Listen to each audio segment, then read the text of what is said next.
everybody. Got a little bit of time. I've been enjoying playing this game, so I'm just going to fire up this game and play it a little bit. Just maybe about, I don't know, 20 minutes, half hour or so. Just going to goof off. And if anybody wants to chat, feel free to ask me some questions. I'm just going to ramble. This is just, I'm kind of working out the kinks of some of my streaming stuff. And I'm going to be moving this machine off and working on another machine. So I'm going to just have some fun playing a little bit of games and a little pinball. So that's where I'm at. All right.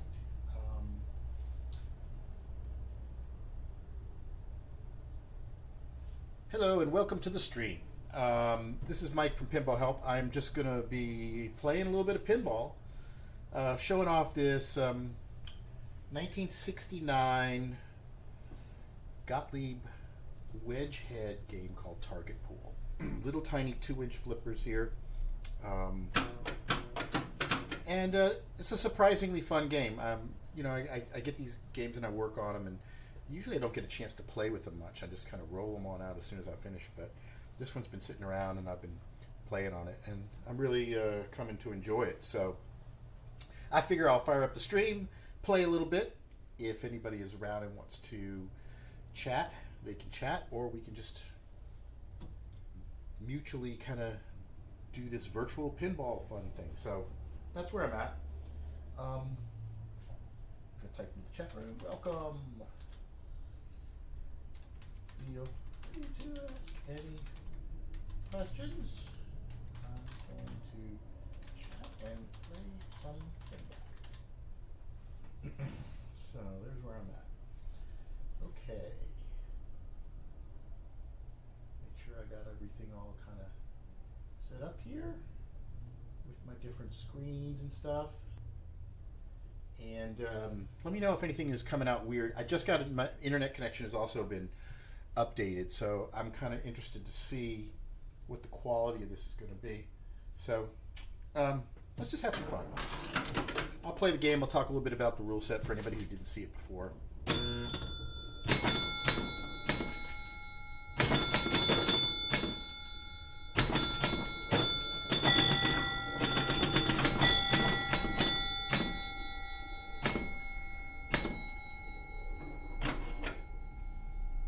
Definitely slower pace than your typical modern game, but still very challenging. It's kind of more of a zen relaxation thing with these old electromechanical games.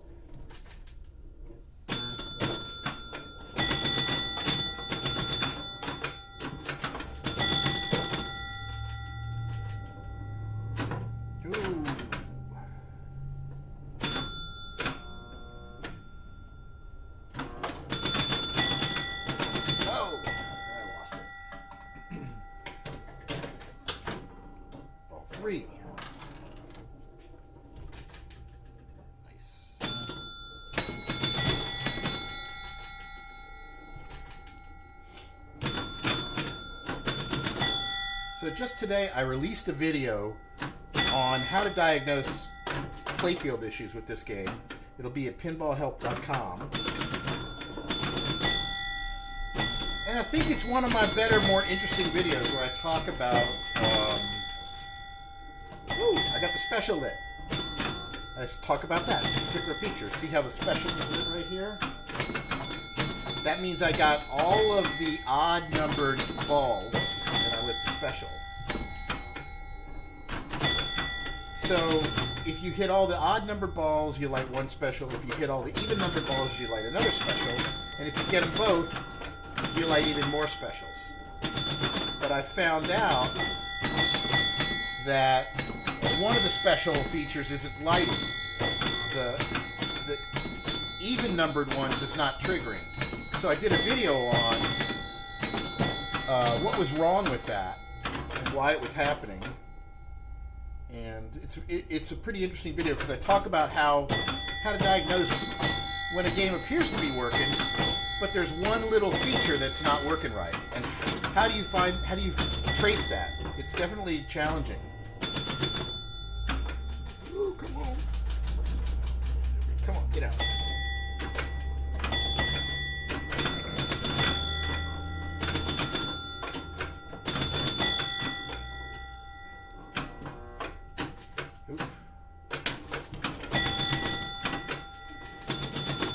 game wasn't doing. I wasn't doing that well. Oh yeah, I'll take it. Ah! Man, I won a game. That was ball 3. That was one good ball right there. So yeah, I did a video on how to diagnose this problem with the specials. See, I've only got one target, the 4, and if I take that out, it should light all the specials. It won't because there's a problem with this game, and I just did a video on it. I'm waiting for the parts to come in. I've got a couple of different types of parts, including a very generous person on the internet offered to send me a piece of a little component that I'm missing. There's a broken component in the machine, and if you go to pinballhelp.com, you can see the video. It's going to be the second one from the top, where it's called "How to Diagnose Playfield Issues," and it's pretty. I think it's a pretty good video. Even if you don't have pinball machines, it's fascinating because I talk about how all those wires and relays actually translate into game features inside of the machine. Oh no! Another 4,800. Okay, so I get a game at 4,100, 4,700, 5,300, and 5,900. So let's see if I can max out the games. If I can get another 1,100 points. So 1,100 points. 11 pop bumper hits would do it. A little bit more than 3 of the other ones will do it. So let's see if we can do it. That's 200 there. Oh no! Oh yes! The Lazarus ball. There it is. There's one. There it is. I did it. I maxed it out. Get that 4. Okay, I've knocked all the targets down, and you'll see the specials. And I got the match. Huh. Now that was quite. So 5 games. I won 5 games on that last game. That was a pretty lucky shot. So yeah. All right. Not bad for a first game. I don't know how I'm going to top that one. Although my high score on this is about 7,000.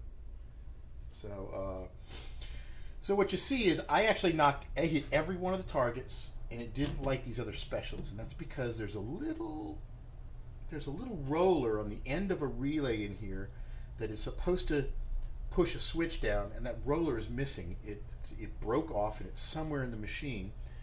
And I did a video on trying to trace what the problem was. I didn't know. I just knew that this special relay wasn't firing, so I knew that somewhere all the relays for the even-numbered things, all the switches for the even-numbered balls were tied together. So I just kind of traced that and then found the culprit where there was one relay with a missing piece. So, okay, let's start this over. All right, I get the 14 light is out. See, I don't know if I'm gonna be able to top that game. It's all downhill from here.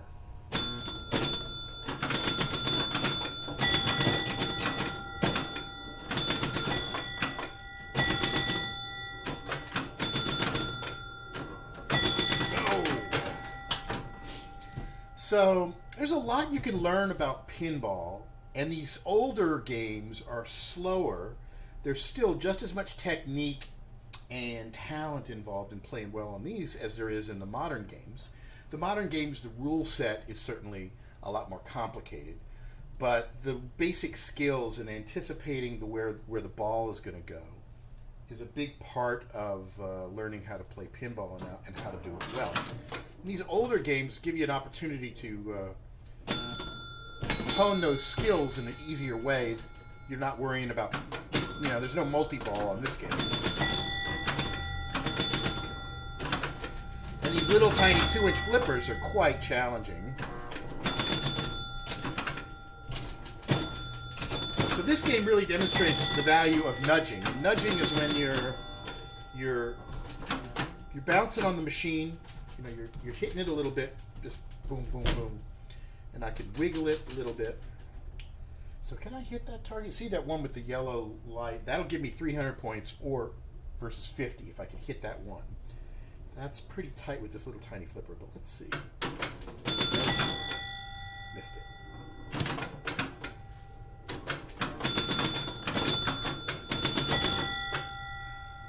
No way I'm going to hit that. So let's talk about a few basic pinball concepts when you're playing. Obviously, nudging. What I'm doing is when the ball's going to hit a bumper, I'll nudge it a little bit harder. So when it's going to hit this, I'll nudge the machine forward and give it a little bit of extra oomph because I want to kind of try to make it go a little bit further out.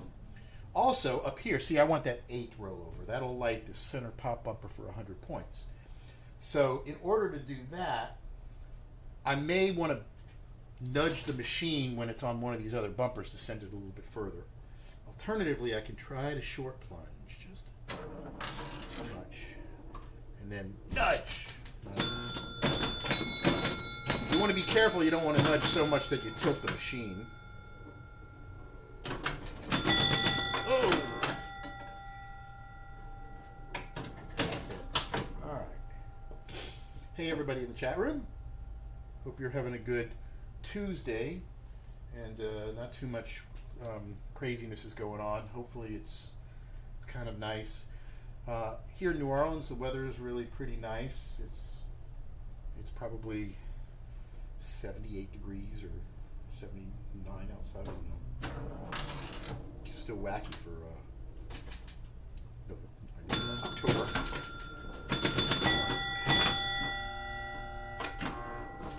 Here's a 300-point shot right there. Oh! And I missed.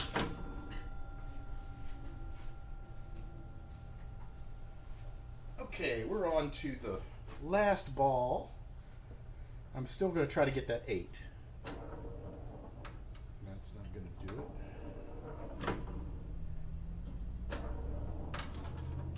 it.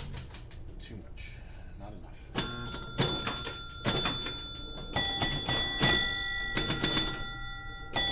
All right. One game down. I got 4 credits on the counter. Shall we go for another game? Let's try it. Oh, look at that. See, game is not resetting. The 10-point relay is not firing. So I got to run back here. You'll hear that score motor going over and over.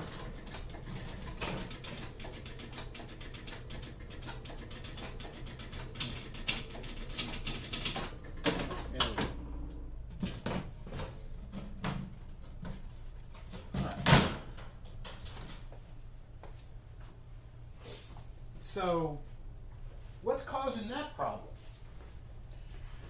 That is not actually an error on the score reel, I don't think. I guess it could be, but it also could be on the score motor down there. Whatever's happening, there's not enough voltage going to the 10-point relay to fire the score reel to reset. You could see it wasn't turning.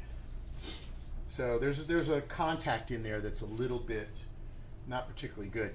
But one of the things about these games, right, is they clean themselves, the switches. When you have these leaf switches, right, and they touch each other, and that's what makes contact. But they don't just touch; they swipe against each other like that, and so they tend to clean themselves the more they're used. Oh, I started the game again. Okay. Oops. Now it's going to kick the ball back. Yes, snow. And I wish it would snow where I'm at. That's not going to happen, though. Not anytime soon. Okay.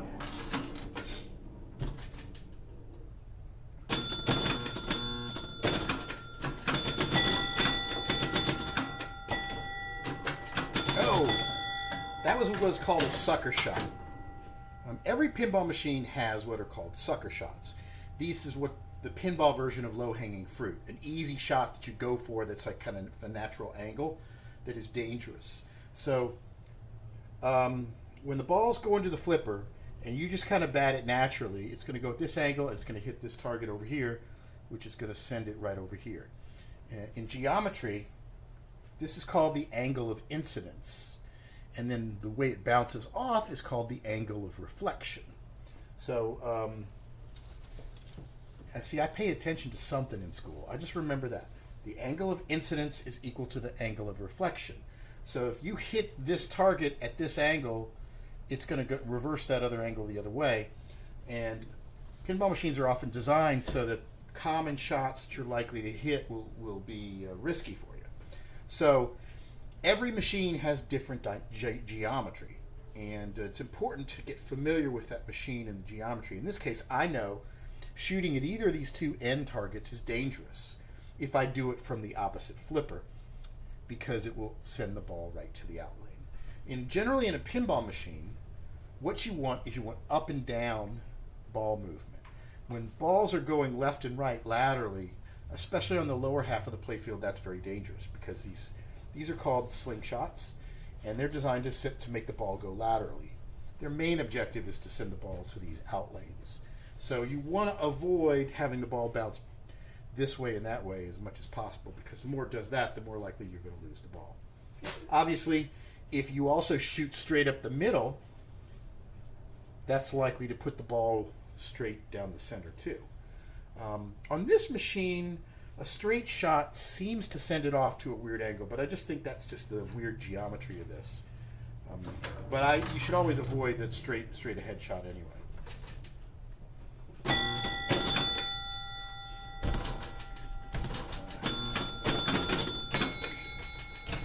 Nudge, nudge.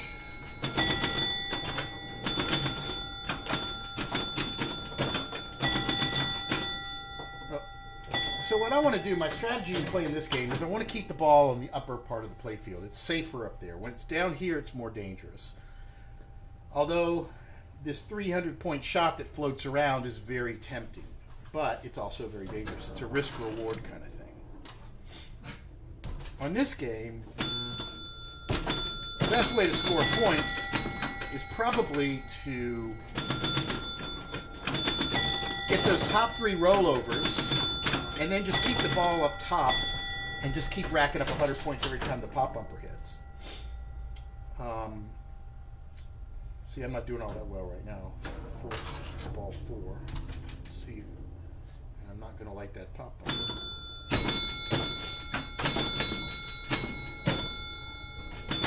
Oh! I've learned that when the ball is exiting out of here, don't nudge it a whole lot, because you can often send it off on a bad trajectory. Just let it roll out, and it'll kind of follow the slingshot line and give me a shot at it at the flipper, usually to send it right back up, which is kind of nice. Let's go for that 6. Ah!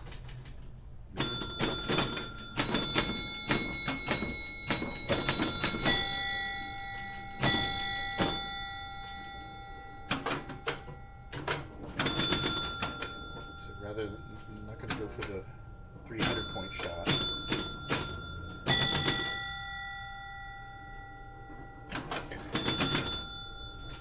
Oh. Too dangerous to go for that 300-point shot. Oh! Well, did not do as well as I thought it was going to. So, all right, let's go again. Hello, everybody. I see we've got Minnesota in the house. What other areas are people from? Okay, we'll just type it into the chat room.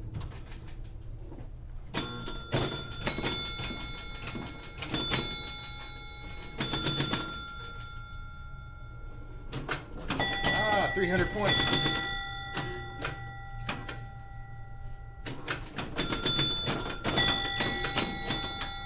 All right, 2 of the 3 are down on ball 1, which is really good. Ah!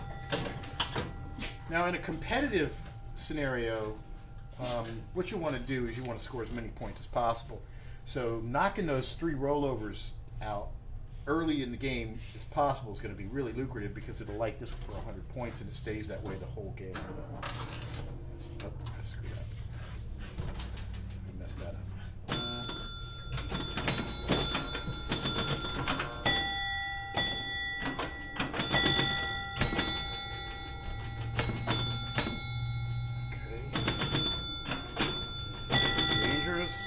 Oh!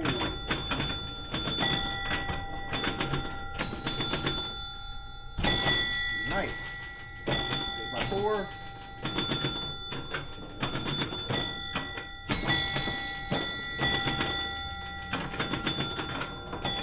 Oh, I got a 300 pointer. Another 300 pointer. I think.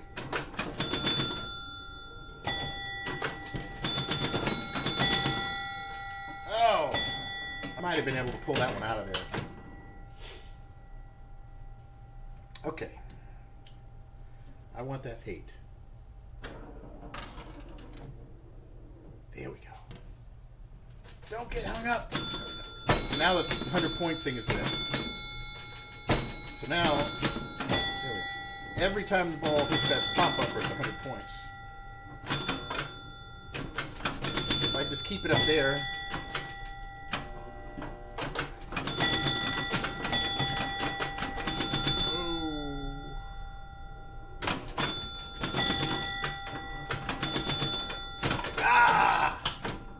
Okay.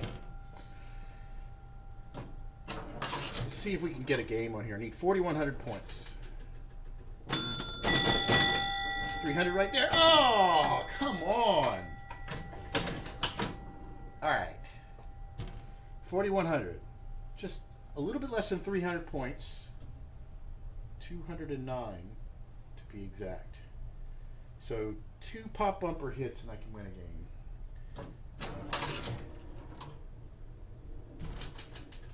Right there, very good. There it is. All right.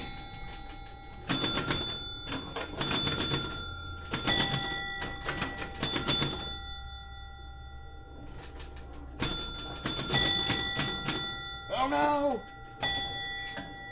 4,700 would have gotten me another game too.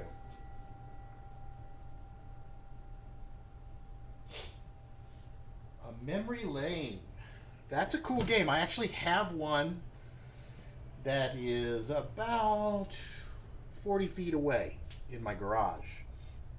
It's a Stern early solid state using their copy of the Bally 35 thing. So you say, so Jacob says it powers up the lights, but there's no self-test.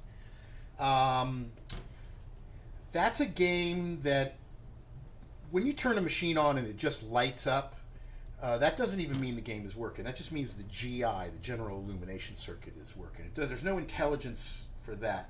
You turn a game on, it just means that the fuse is not blown for the general illumination circuit. All the logic, that's a solid state game. That's not a electromechanical. But what I would do is, and you need to get into the head of that game and check the MPU board. On those games, there's going to be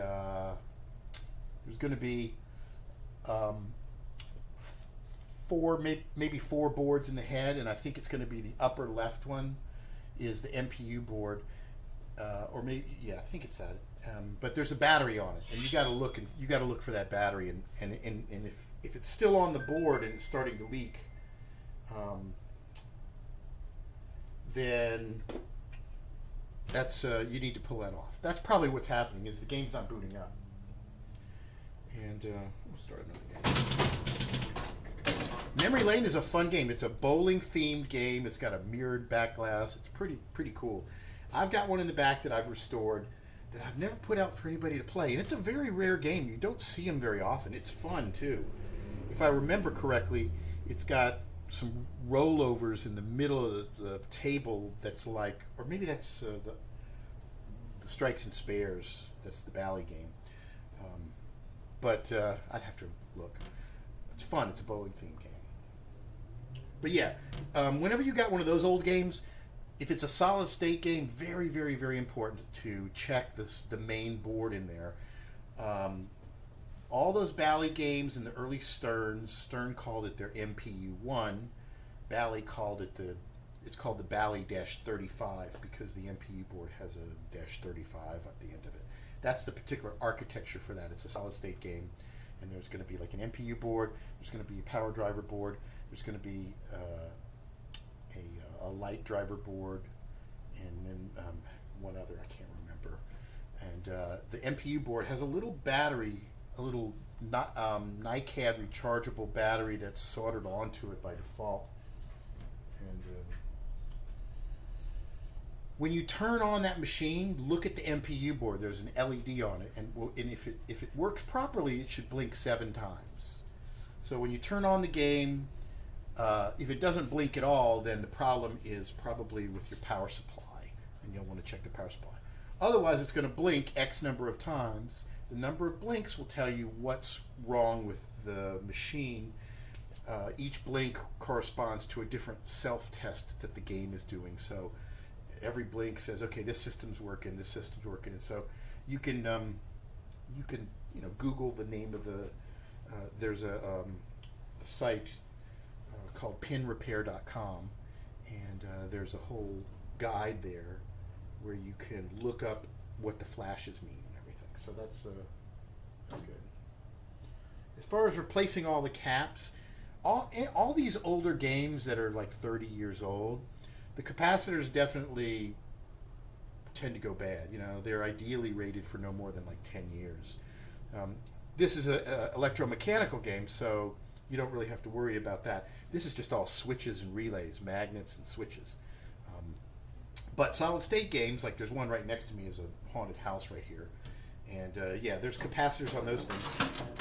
I'm generally a proponent of not changing out a whole lot until you know exactly what's wrong.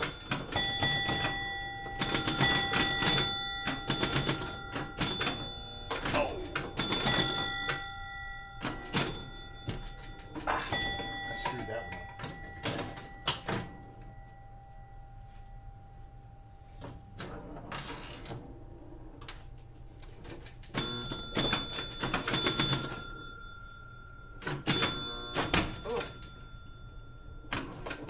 Back up to the top. Nudge, nudge, nudge.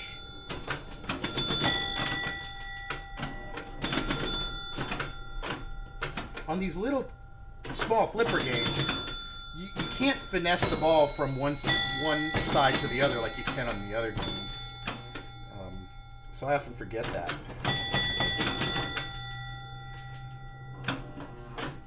Yeah, see. So let's see if we can do some fancy tricks. I'm going to try to do a shot where I'm going to shoot the ball up this outline here. I've never tried it on this machine. Let's see if we can do it. So this is a trick where you let the ball roll off the edge of the flipper and you try to shoot it over there. So let's see. Okay. So that's one way of transferring the ball from one flipper to another.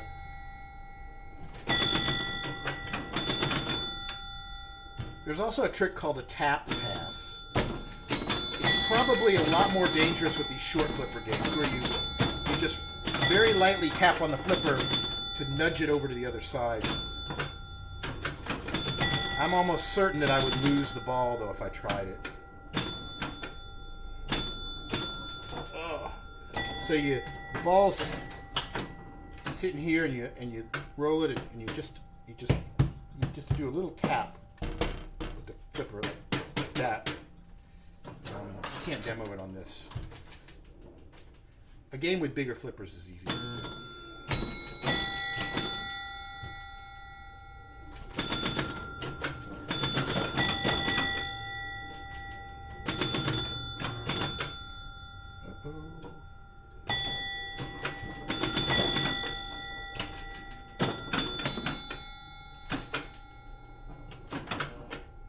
Three targets left.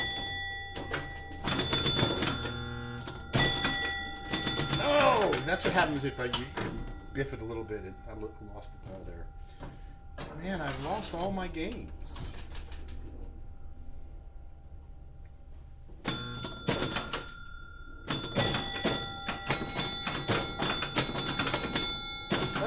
go. Special's lit.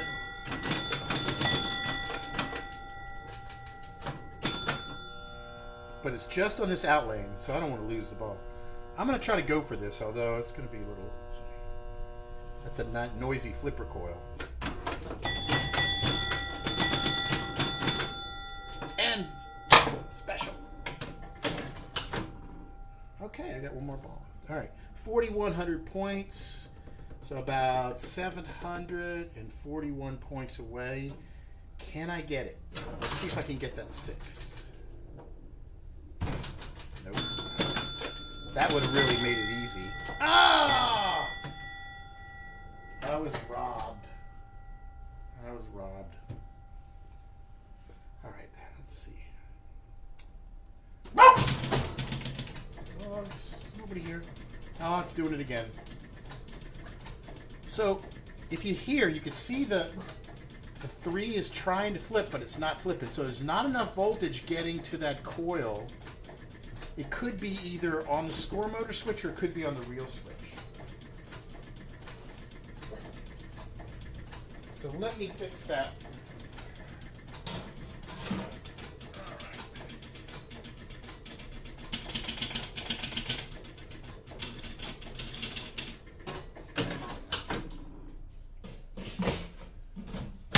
Some more switches need to be cleaned, but I'm hoping the more I play it, the less likely that'll happen. Okay. Here we go.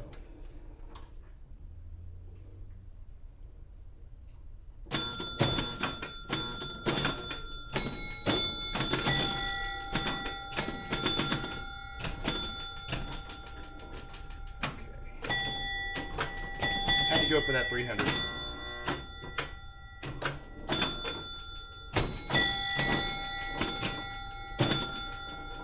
Oh, there we go, 300 again.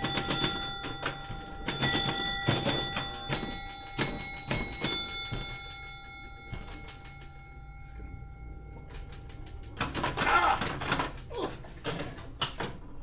Close. Okay, 1,000 points.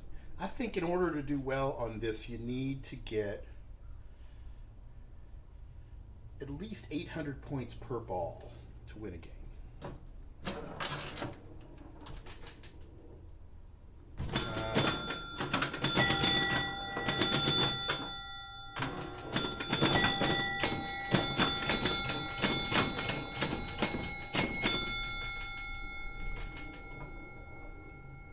Oh, dangerous.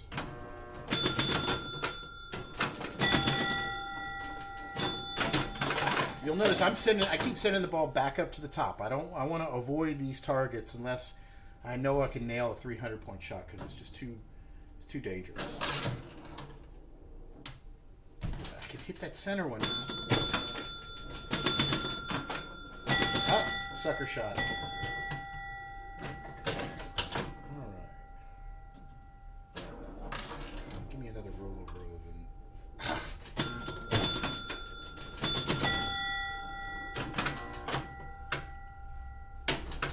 I knew that was. I should have never went for that.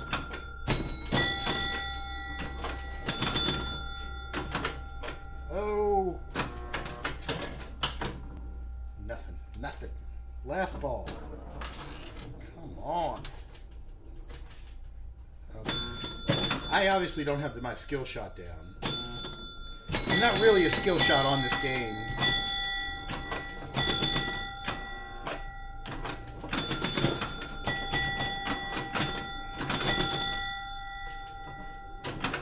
Okay, I'm going to go for that. And I missed it.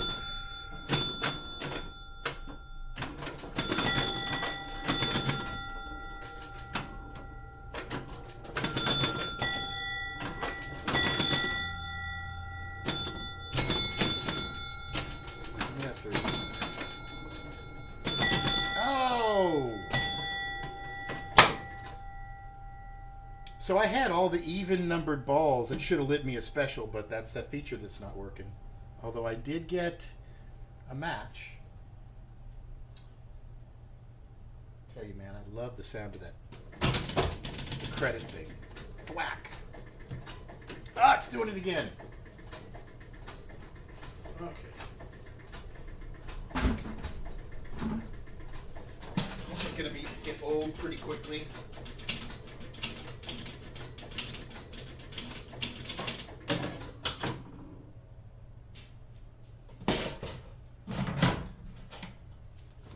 I guess I'm going to have to clean that reel again. I don't think it's the reel. It could be the score motor. Wait. Oh, it detected the 0, and then I changed it again. That's why we got 10 points. Okay. All right.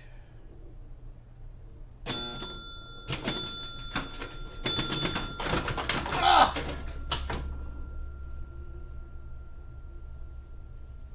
Can I make a switch with one pinball? Making a pinball machine is not easy. It's on my list, though. It definitely is.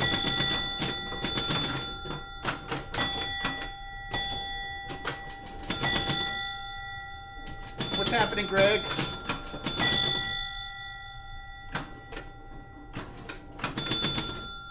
My friend Greg Klein is in the chat room. He's a musician, and he's probably doing all kinds of streaming. If you get a chance to check him out, gregklima.com. K-L-Y-M-A. You should write, you know what, Greg, you should write a game, you should write a song about pinball.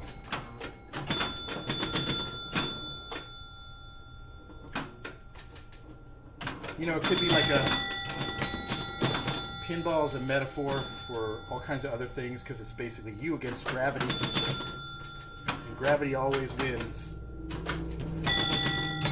So, you know, the object is to just keep playing as long as you can.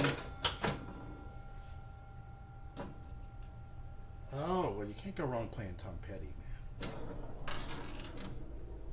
I'm going to be over at the Pin Church tonight.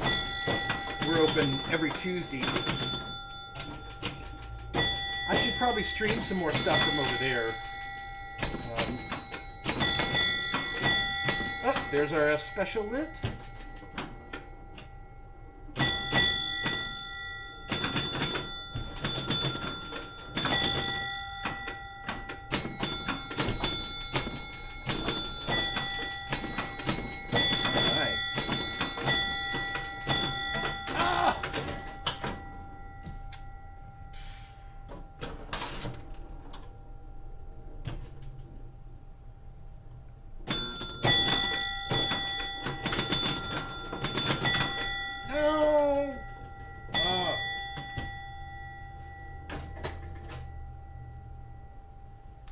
AAB means Add-a-Ball.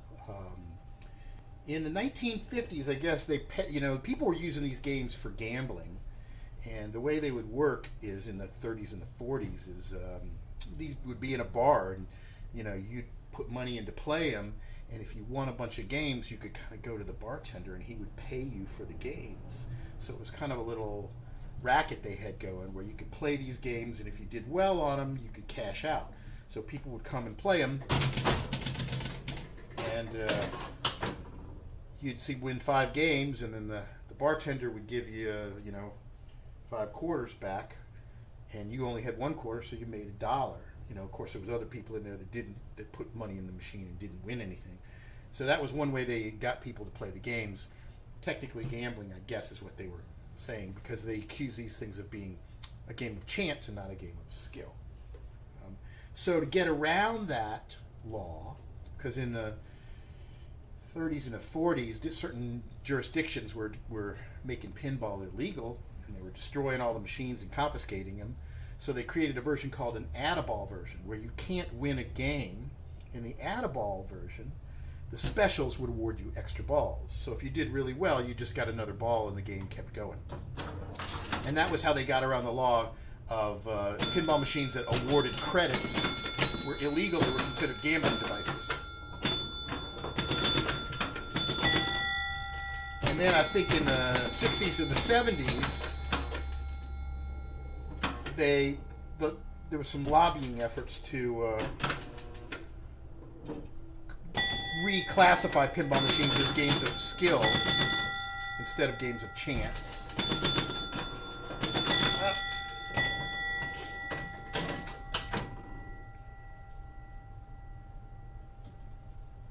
Space Invaders. Have I played Space Invaders Pinball? I don't have one of those games.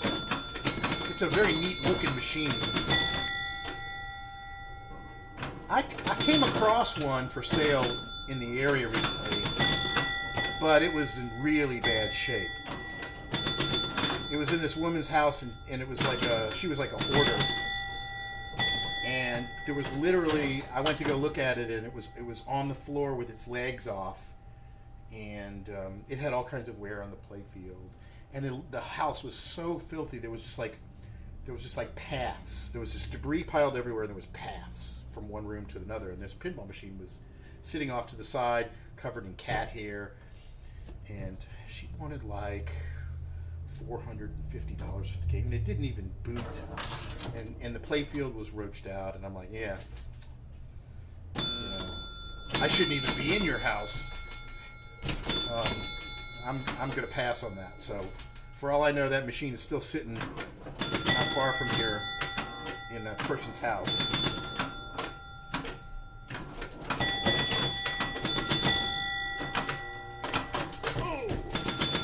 But Space Invaders is a neat game. I'm talking and I'm not. Yeah, what's it? So Mini Pool is the Add-a-Ball version of this. So the company Gottlieb made different versions of basically the same pinball machine. In fact, Gottlieb was one of the biggest companies in the 60s, and the 40s, 50s, 60s, and 70s. They're the first game that introduced flippers, and the first game I think that had the bigger flippers. But whenever they come out with a game, they would use a particular playfield design, and then they would do a regular version and an Add-a-Ball version, and it would be the same playfield. The back glass would be similar, but it would have a different title. Like this says Target Pool. The Add-a-Ball version would say Mini Pool. And if there was a 2-player version, they would call it something else, or a 4-player version. So for some pinball machines, you'll see the same pinball machine with literally 3 or 4 different names. And that the 2-player version would be called one name, and the 4-player version would be called another. Like a popular game is called Royal Flush. That's a 4-player version. There's a game called Card Whiz, which is the 2-player version.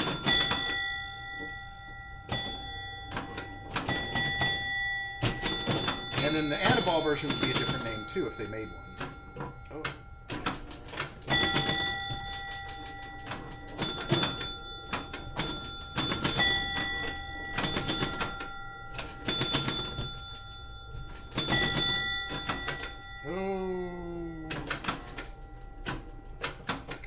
Not going for that money shot. I want that 11. Ah, come on.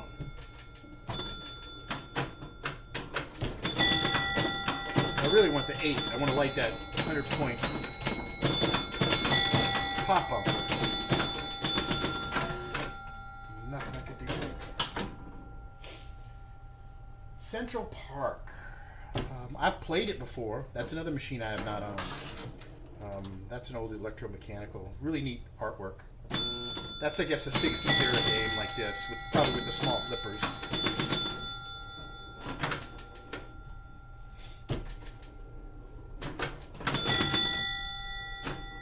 I've been restoring a number of electromechanical games lately, so a lot of the videos I've been putting out are on the old mechanical games.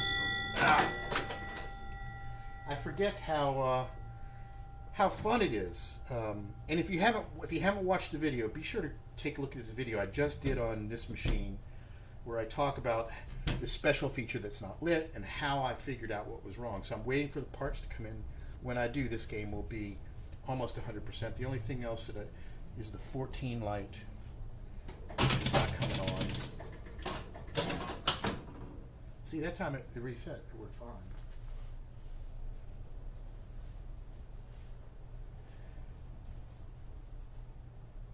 Future Spa. I do have a Future Spa.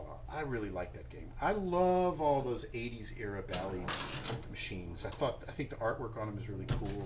The gameplay is really nice.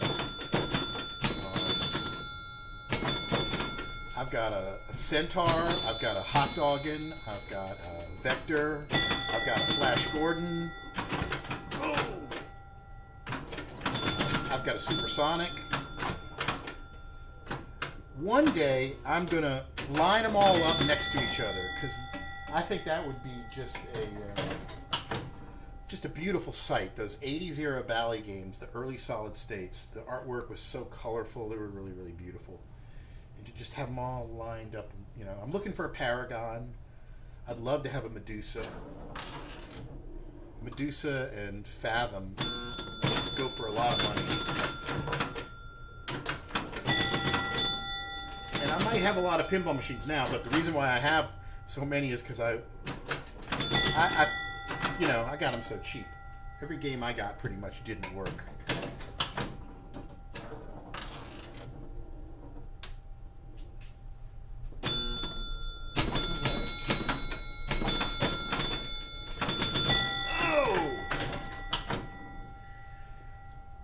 Another thing I think is interesting about these games is how they kind of train your brain. You know, the more you play them, the more you begin to see into the future.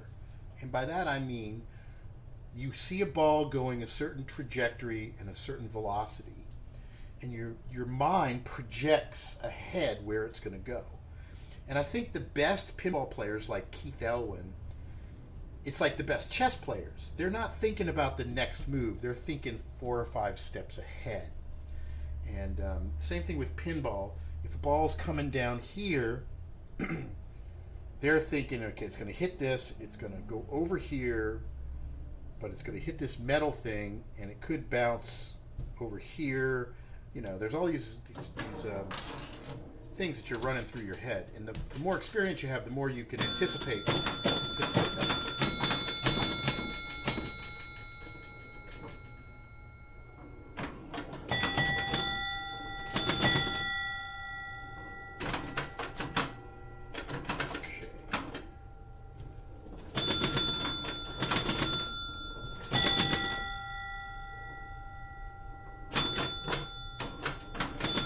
I just gotta know exactly when to hit him and when not to hit him. Oh! See.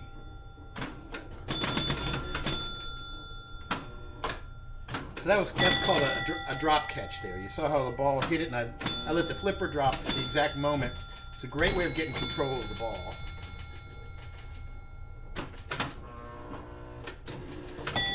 Oh! Dangerous.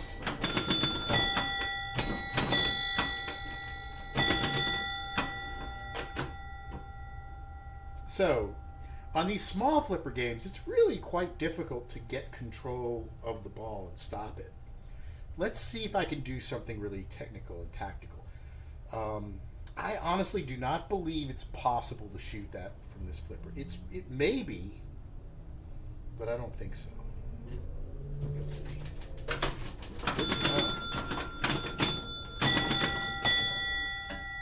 Went for it and paid the price.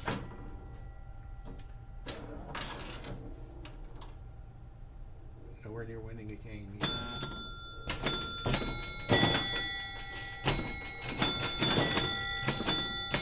Oh, got the special hit. Dangerous. Dangerous.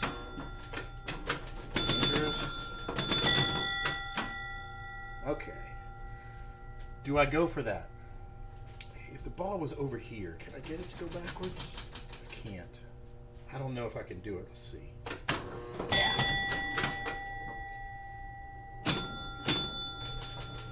Oh! See, that lateral movement. The more it's going left and right is what really...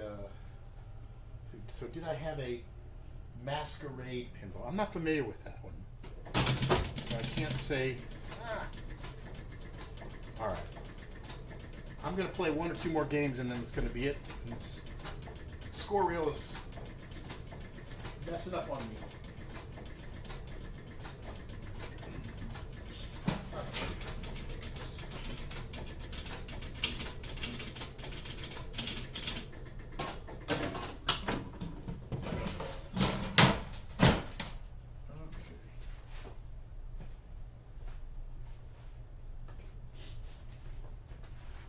I just keep hoping it's gonna stop doing that.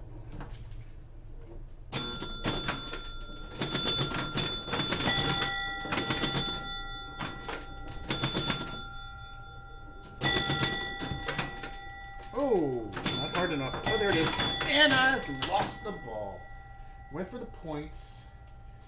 Gottlieb Masquerade, 1966. No. I don't know if I've ever even played that.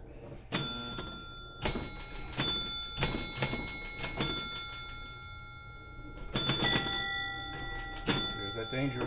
Yeah. So I'm really wasting this one. See if I can at least get to 8, and I can't.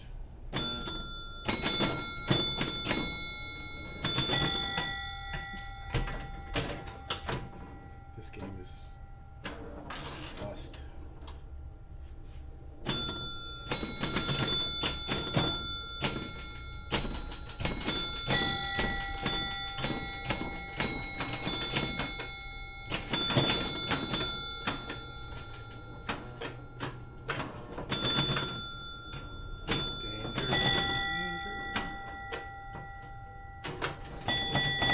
Go for that.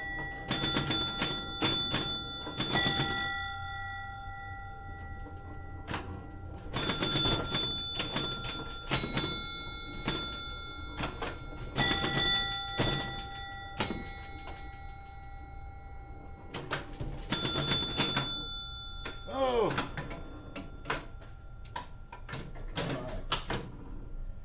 Pat Hand. I have played Pat Hand. And Gorgar too. I don't own either one of those. I have fond memories of Pat Hand. When I was a kid, that was in one of the local arcades.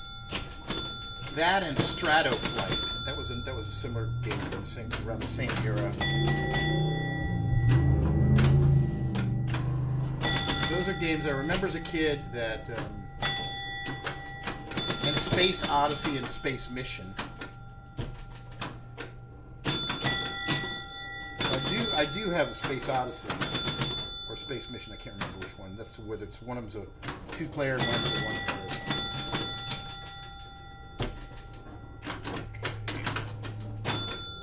All right, there's a special hit.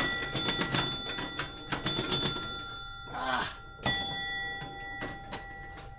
no luck.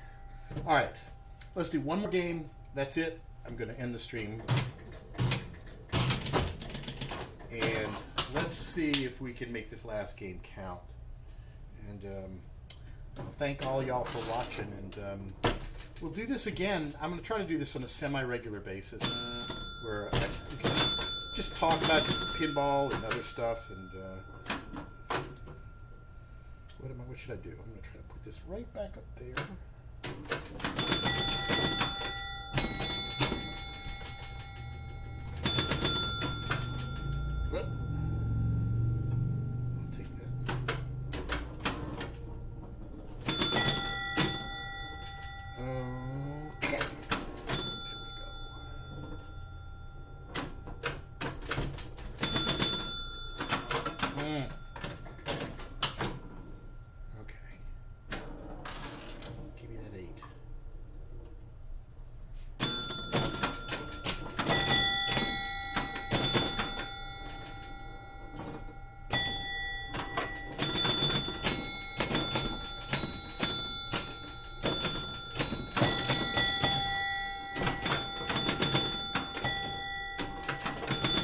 Mistake.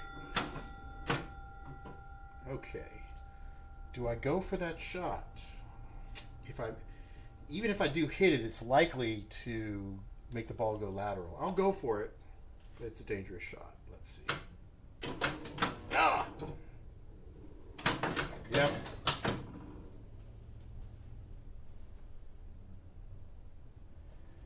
Yeah, the Earth Shaker. I got news on that Earth Shaker. So I did a video on an Earth Shaker. I think it looked like it had been in an actual earthquake. That was another one I pulled out of some creepy house. I think that actually came out of a trailer park. And somebody's cat had used it as a scratching post. It was in bad shape. So that game, I sold it to a friend of mine, and he's restoring it. And I had picked up all kinds of stuff for it.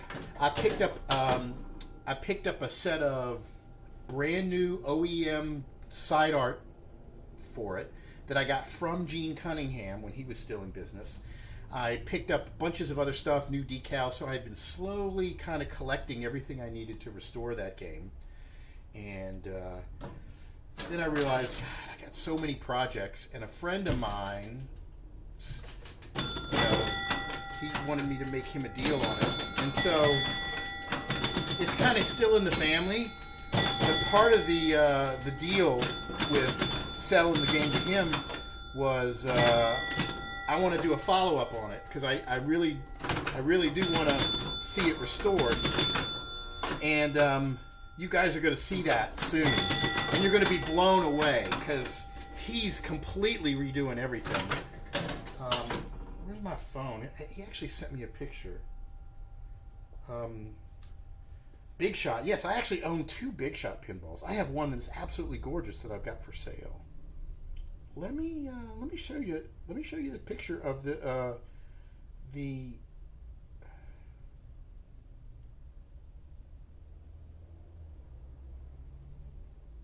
I don't know if you could see on the video. Probably not. But there's a copy of the. I mean, there's a picture of the Earthshaker restored. Check this out. There is the cabinet. He sent me a picture of the cabinet art that I. So he's already working on the cabinet, restoring it. Look at that. That's beautiful. That's the artwork that I had. So he's redoing it. That I just got that maybe about a week ago. And I keep telling him I want to come over and bring my camera to your house and I want to document this. But of course, everybody is so scared of Corona. Nobody wants to let anybody into their houses. And I think he's got his parents over there with him. So my friend that has the machine now that's restoring it, you know, they're really cautious about not letting too many people in because they got elderly. And I understand that. But I'm hoping very soon that that I'll be able to do a follow-up story on that game. And you'll see it's going to be restored. It's going to look really, really good. Okay, one last ball. And then I'm out of here. And we'll continue this discussion at some point later. I'm really blown away that some of you people remember some of those old videos I've done. That Earthshaker was pretty messed up, and I couldn't even believe I actually got it running. And then I just realized, okay, I need a lot of parts to bring this back to life. So it sat for quite a long time while I started picking up the parts. That's kind of what happens with a lot of these games. Sometimes there's one little piece you need, you can't do anything with it, and so you kind of got to wait until you come across. I've got a couple of games like that. I've got an Atari Airborne Avenger that I need a few parts for. I've got some other stuff.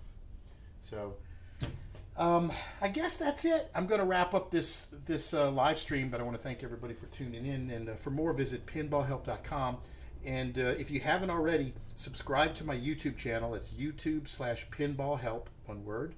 And it's much appreciated. I don't have a Patreon or anything like that. I'm not asking anybody for money, but I will ask, subscribe and click like on the videos and tell other people about them. I really appreciate it.